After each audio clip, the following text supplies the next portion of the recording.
నమస్కారము. ఈ రోజు మనం తెలుగు పదాల ఆటలో ఎవరు నేను అనే ఆట ఒకటి ఆడదాము. ఇది 5వ భాగము.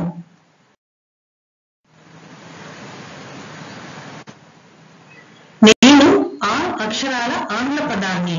నాలో మొదటి 3 అక్షరాలు కలిపితే కళ అని అర్థం. అలాగే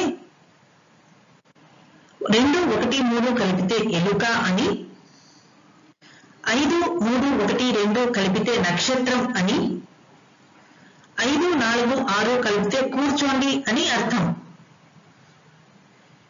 ఇంతకీ ఎవరి నేను? జవాబు ARTIST,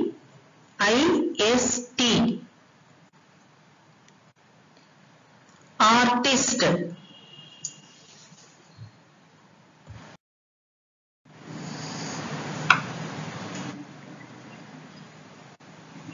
ఈ వీడియోను చూసిన